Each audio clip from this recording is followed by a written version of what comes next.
দেশ অভিভাবক হারিয়েছে, আমরা অভিভাবক হারিয়েছি। আজ আমরা এখানে সমবেত হয়েছি আমাদের প্রিয় নেত্রী, দেশনেত্রী বেগম খালেদা জিয়ার আত্মার মাগফিরাত কামনায়, তার রুহের মাগফিরাত কামনা করার জন্য আজ আমরা এদের মধ্যে এসেছি। আল্লাহ যেন তাকে জান্নাতুল ফেরদৌস দান করে। আমরা যা হারিয়েছি তা অনেক বেশি কিছুই। দেশনেত্রী বেগম খালেদা জিয়া সারা জীবন তিনি আপসহীন থেকে গেছেন। তিনি এ দেশের মানুষের জন্য সারা জীবন লড়ে গেছেন। সারা জীবন তিনি রয়ে গেছেন এই দেশের মানুষের অধিকার আদায়ের জন্য। এদেশের মানুষের গণতন্ত্র ফিরিয়ে আনার জন্য তার জীবন কাটিয়ে দিয়েছেন অনেক রকম, মানে জেল জুলুম সব কিছুই তিনি সহ্য করেছেন।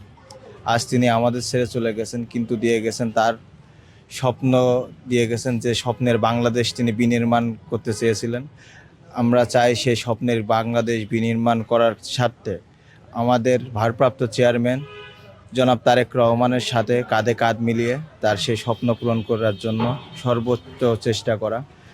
এবং মৃত্যু সবার জন্যই অনিবার্য, সবাইকে একদিন মৃত্যুর স্বাদ গ্রহণ করতে হবে।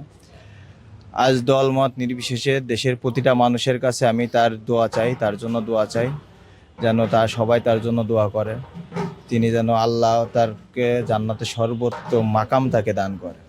কিন্তু আজ বাকরুদ্ধ হয়ে যায় যখন তার কথা ভাবি। তিনি আমাদের জন্য একটা, আমাদের অভিভাবক, দলের অভিভাবক, বাংলাদেশের অভিভাবক। আজ বাংলাদেশ অভিভাবক হারিয়েছে, আমরা অভিভাবক হারিয়েছি, যে যা অপূরণীয়। এবং এই সংকটময় মুহূর্তে শুধু দেশের জনগণের কাছে, সবার কাছে একটাই চাওয়া, সবাই যেন তার প্রতি দোয়া রাখেন এবং আল্লাহ যেন তাকে জান্নাত নসিব করেন।